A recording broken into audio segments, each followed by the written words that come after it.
Hello welcome guys, स्वागत है आपका मनी फ्लो ट्रेडिंग चैनल पर। तो बात करेंगे मार्केट एनालिसिस के बारे में कि भाई कल के लिए यानी मंडे के लिए क्या किस तरीके से प्लान बन सकता है, मार्केट किस तरीके से बिहेव कर सकता है। और मार्केट में एक नया ऑल टाइम हाई लग चुका है। ओके, अगर मैं निफ्टी की बात करूंगा तो निफ्टी ने अपना एक नया ऑल टाइम हाई दे दिया। और नया ऑल टाइम हाई कितना है?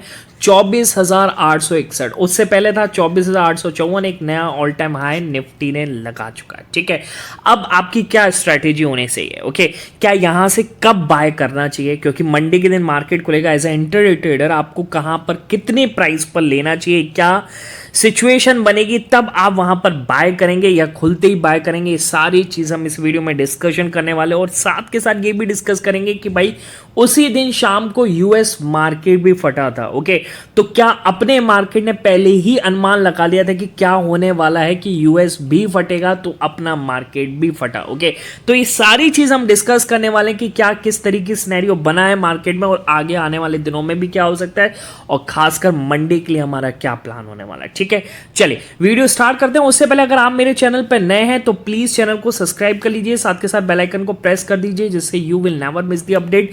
जो भी वीडियो मैं अपलोड करूंगा आप तुरंत जाकर के देख सकते हो, अपनी स्ट्रैटेजी को बना सकते हैं। एक चीज याद रखिएगा, I am not SEBI registered, मैं सेबी रजिस्टर्ड नहीं हूं। तो अगर आप प्लान कर रहे हैं मेरे पॉइंट ऑफ व्यू पर, तो अपने फाइनेंशियल एडवाइजर से एडवाइस जरूर कर लें। पर अगर आप सीख रहे हैं, समझ रहे हैं, तो आपको बहुत ही इंफॉर्मेटिव वीडियोस यहां पर मिल रही होंगी। ओके, तो अपना प्यार बरसाते रहिए, वीडियो को देखते रहिए और वीडियो को लाइक कीजिए, दोस्तों के साथ शेयर करेंगे और पूरा देखेंगे तो मुझे भी थोड़ा बहुत बेनिफिट जरूर मिलेगा। ठीक है, चलिए अब स्टार्ट करते हैं। सबसे पहले अपने मार्केट के बारे में कि भाई निफ्टी ने एक नया जबरदस्त एक हाई लगा चुका है। ठीक है, और फ्राइडे सेशन की बात करूंगा तो जो एफआईआई इतने दिनों से बेच रहे थे, ओके, एफआईएस अब बात करेंगे कि 4-5 दिनों से जब से बजट आया तो बहुत नाराज हो गए थे। तो लगभग 3,000 करोड़ का एक बार बेचा, फिर 5,000 करोड़ का बेचा, फिर 4,000 करोड़ का बेचा। पर कल के दिन क्या किया इन्होंने यहाँ पर 4,000 करोड़ का बाय किया है। 4 से 5,000 करोड़ का यहाँ पर बाय किया और डीआईएस ने भी दबा करके बाय किया है। वैसे जनरली क्या होता है कि एफआईएस खरीद रहे हैं तो डीआईएस क्या करते हैं, बेचते हैं।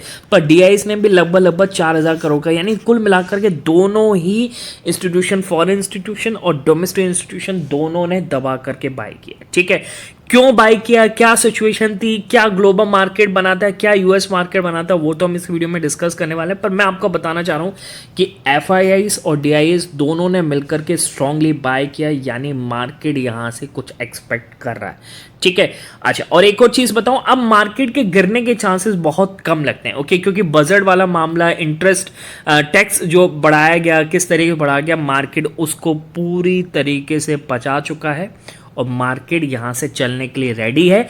अब आप ये मत सोचिए कि 25,000 कब लगेगा, अब आप ये सोचिए कि 25,500 और 26,000 भी आने वाले दिनों में आपको दिख सकता है। और मुझे लगता है कि ये ना हो जाए कि 15 अगस्त से पहले पहले आपको एक 26,000 भी टारगेट बनता हुआ नजर आ जाए।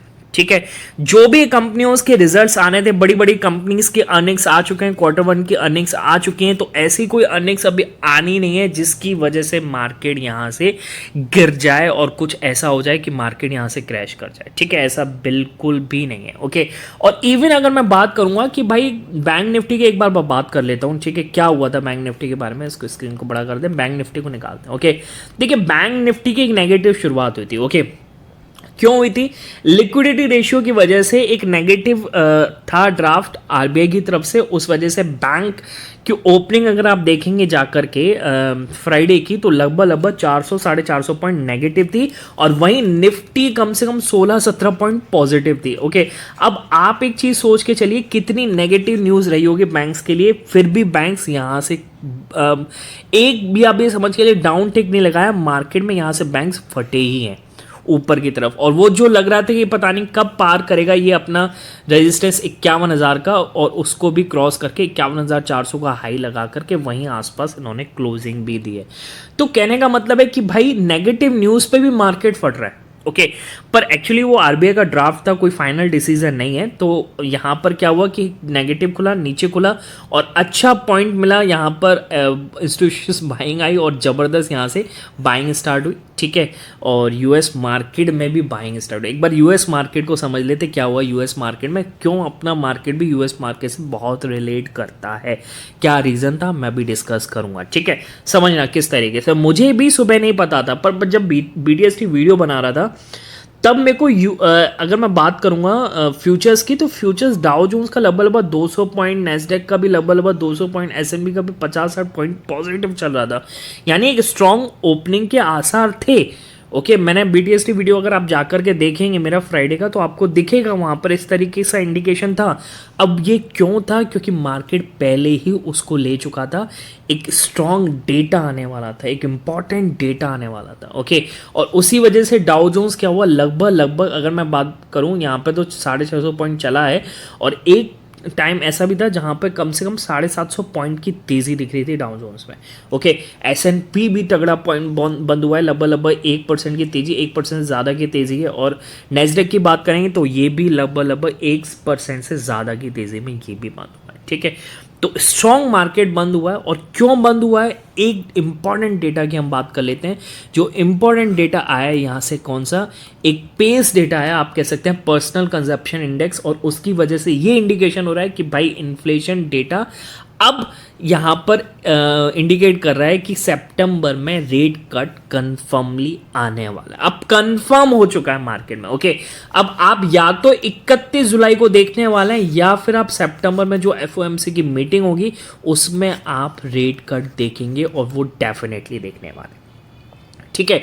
कुछ एनालिस्ट का मानना है कि यहाँ से कम 75 बेसिस पॉइंट का रेट कट आ सकता है, और उसकी वजह से मार्केट यहाँ से एक तरीके से शार्प अपसाइड मूव करता हुआ नजर आया, ठीक है, ओके। अब ये हो सकता है कि यहाँ पर 25 पॉइंट का अभी आ जाए, फिर अगले महीने 25 पॉइंट, फिर अगले महीने 25 पॉइंट, मतलब 4-5 महीने जो इस साल में रह गए हैं उसमें कम से कम 75 बेसिस पॉइंट का यहाँ पे आपको इंटरेस्ट रेट में कट आता हुआ नजर आए, ठीक है। और वही हुआ जो पेस डेटा की मैं बात करूंगा, तो पेस डेटा कूलिंग ऑफ होता हुआ नजर आया, पर्सनल कंजप्शन इंडेक्स, ओके। जो 2.6 था वो 2.5% आया, जिसकी वजह से जो एक्सपेक्टेड था 2.6, ओके। एक बार मैं आपको डेटा दिखा देता हूँ, क्या टेबल, किस तरीके से टेबल बनी है, आप समझिएगा, उससे आपको अनुमान हो जाएगा कि 2.6 का एक्सपेक्टेड था, क्योंकि पहले भी 2.6 आया था तो वो एक्सपेक्टेड था, उससे पहले 2.7। और ये जो आपको दिख रहा है decreasing order, this is indicating कि इन्फ्लेशन डेटा कूलिंग ऑफ हो रहा है, और कहीं ना कहीं रेट कट आना चाहिए, और बहुत जल्द आपको सितंबर में दिखेगा।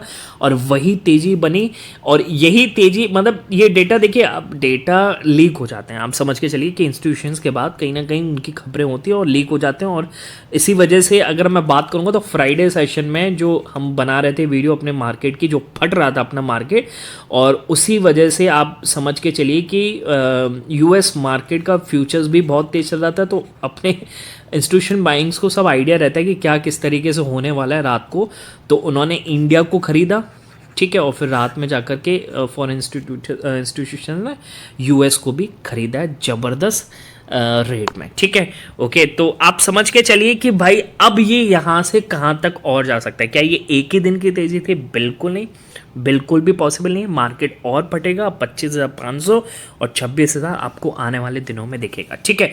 चलिए अब आते हैं हम लेवल बेस पर, क्या हमें प्लान करना चाहिए, किस तरीके से प्लान करना चाहिए, निफ्टी बैंक निफ्टी का क्या किस तरीके से हम मंडे के सेशन के लिए प्लान कर सकते हैं, किस लेवल पर हमें बाय करने का सोचना चाहिए, ठीक है।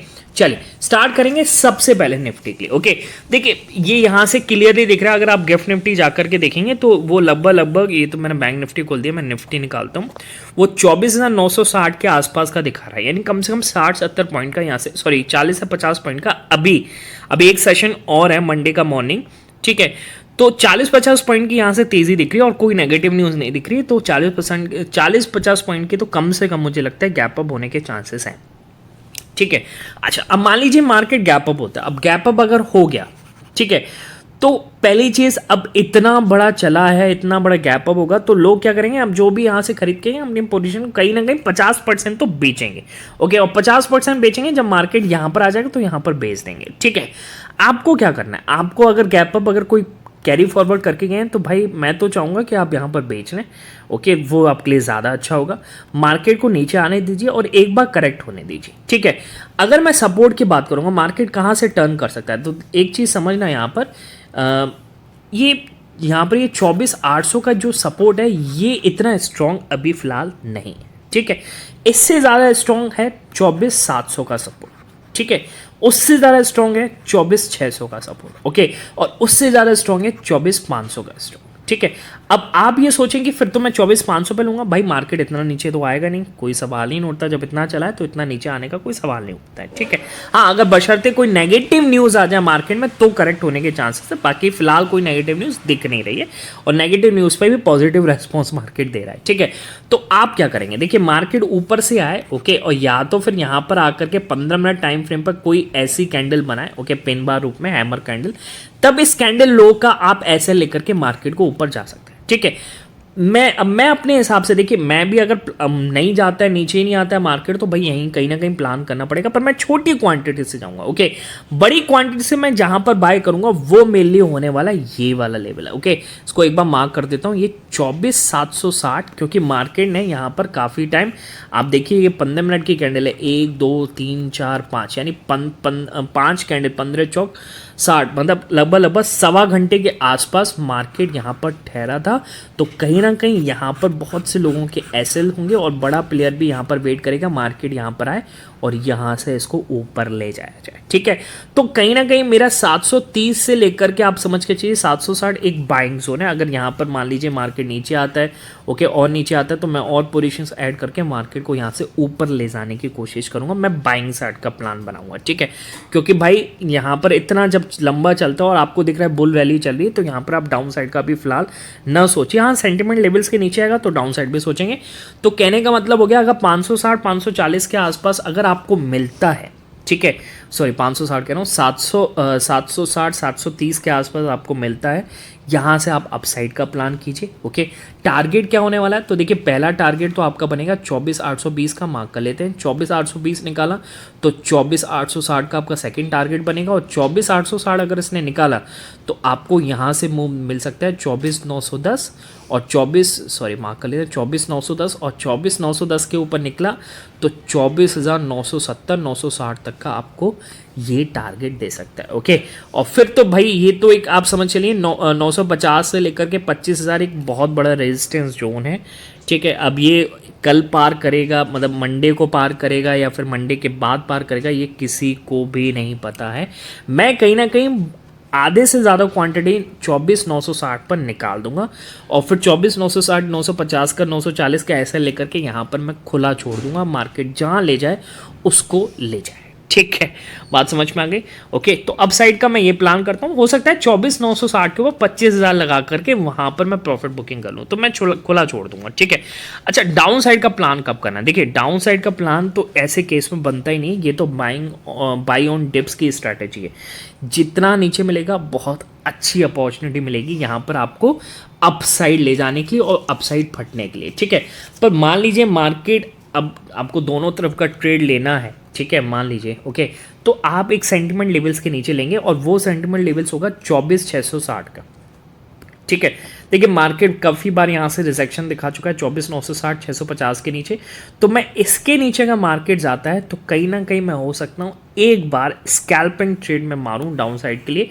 तो 660 के अगर नीचे निकला तो मेरे को मूव मिल सकता है यहाँ से कितना, 590 का, ठीक है, मार्क कर लेते हैं। 590 का एक मूव मिल सकता है, शार्प मूव मिल सकता है, ओके। और 590 अगर इसने निकाला तो मेरे को 540 तक का भी मूव मार्केट दिखा सकता है, और 500 के नीचे मैं शॉर्ट करने की कोशिश नहीं करूंगा। एक साइकोलॉजिकल लेवल है और बहुत स्ट्रॉन्ग सपोर्ट बन चुका है। क्लियर है, स्ट्रैटेजी बिल्कुल क्लियर है, ओके। आपको इन लेवल्स पे ही बाय करना है, मार्केट इन लेवल्स पे ही, सेंटिमेंट लेवल्स हैं, इन पर ही आपको मार्केट अच्छा मूव करता हुआ नजर आएगा, ठीक है। चलिए अब आते हैं बैंक निफ्टी की क्या स्ट्रैटेजी होने वाली है, ओके। फटाफट से इसको भी समझ लेते हैं। देखिए बैंक निफ्टी अब 51,000 के ऊपर है, ओके। अब जब तक 51,000 के ऊपर है आपको बाइंग ऑन डिप की स्ट्रैटेजी अपनानी है। कोई भी क्लियर मतलब इसमें कोई भी सोचने वाली बात नहीं है, क्लियर फंड है, ओके। बहुत बढ़िया। जब आपके लिए क्या रहेगा, जब मार्केट आपको 51,200 के आसपास मिले, ठीक है, 51,200 के आसपास जहां भी मिलता है और 15 मिनट टाइम फ्रेम पर आपको इस तरह की रिजेक्शन कैंडल बनाकर दिखाता है, यानी हैमर कैंडल। ओके, तो हैमर कैंडल का लो विल बी द एसएल, और यहाँ से आप अपसाइड खुला आसमान है, जहां जाए आप वहां पर तक ले जाइए। ठीक है, फिर भी मैं इंट्राडे टारगेट्स बता देता हूँ आपको। अगर 51,200 के ऊपर मार्केट चलता है, देखिए पहले तो गैप अप खुलेगा, गैप अप होकर के वही जैसे मैंने बताया उसमें निफ्टी में गैप अप खुले। ओके, यहाँ पर अगर कोई पोजीशन कैरी फॉरवर्ड करके गए तो यहाँ पर आप अपनी प्रॉफिट बुकिंग कर लीजिए, बहुत बढ़िया रहेगा आपके लिए अगर आप यहाँ से अपना प्रॉफिट बुकिंग कर लेते हैं। ठीक है, अगर मार्केट नीचे आता है और जहाँ पर क्लोजिंग दी वहाँ पर रेजिस्टेंस, मतलब यहाँ पर रिजेक्शन कैंडल बनाता है, तो मैं उस कैंडल का भी ऐसे लेकर के यहाँ से एक बार अपसाइड प्लान करूँगा। बाकी अगर 51,200 पे मिलता है तो बहुत अच्छी बात है। क्लियर? ठीक है, मार्केट मेरे हिसाब से तो चलेगा नहीं, मेरे को अपनी स्ट्रैटेजी वहाँ से हिसाब से बदलनी पड़ेगी। ठीक है, चलिए, तो मान लीजिए 51,200 पे मिला और मार्केट यहाँ से अपसाइड चला, तो 51,400 आपका फर्स्ट जो इसने यहाँ पर रिजेक्ट किया था। ठीक है, 51,400 के ऊपर चला तो आपको यहाँ से मिलेगा 51,550, ठीक, सेकंड टारगेट। और 51,550 चला तो यहाँ से आपको मिलेगा 790, 51,790, और 51,790 के ऊपर आपको मिलेगा 52,000 तक का टारगेट। क्लियर? बात समझ में आ गई? ये होगा अपसाइड का। डाउन साइड का कब प्लान करना है? ओके, जब तक 51,000 के ऊपर है आपको सोचना भी नहीं है। ओके, और जैसे ही 50,960 के नीचे निकले आपकी स्ट्रेटेजी यहाँ से बिल्कुल चेंज हो जाएगी। आपको डाउन साइड के बारे में सोचना है, क्योंकि देखिए काफ़ी बार यहाँ से रिजेक्शन भी ले चुका है। ओके, तो 50,960 के अगर नीचे निकलेगा तो आपका यहाँ से टारगेट बनेगा 50,800 फर्स्ट टारगेट। ओके, और 50,800 के नीचे निकला तो 50,550 आपका सेकंड टारगेट रहने वाला है। ओके, इसके नीचे आप मत सोचिए, पर फिलहाल मुझे लगता है कि डाउन साइड का कोई केस ही नहीं बनता है। मार्केट नीचे आए सवाल ही नहीं उठता है, यहाँ पर और ज़्यादा बाइंग होगी। ओके, क्योंकि मार्केट अभी बाइंग जोन पर है, और ग्लोबल मार्केट भी अगर आप देखें ना, अगर मैं आपको ग्लोबल मार्केट दिखाऊं तो सारे global markets in the buying zone, तो आप यहाँ से मार्केट को गिराने के बारे में सोचिए भी मत। ठीक है, ज़बरदस्त। आप देखिए यूरोपियन मार्केट्स भी बाइंग जोन में, यूएस मार्केट भी बाइंग जोन में, और अपना एशिया मार्केट में ताइवान और निकाई में आप देख सकते हैं थोड़ी सेलिंग दिख रही है, बाकी ओवरऑल पॉजिटिव ही आपको दिख रहा है। ठीक है, ओके, तो जहाँ मार्केट जा रहा है ट्रेंड के साथ बने रहेंगे तो आपको फ़ायदा मिलेगा। ओके, चलिए, बाकी बताइएगा वीडियो कैसा लगा कमेंट सेक्शन में बिल्कुल कमेंट करिएगा। ठीक है, मिलेंगे नेक्स्ट वीडियो में, तब तक के लिए बाय बाय, टेक केयर।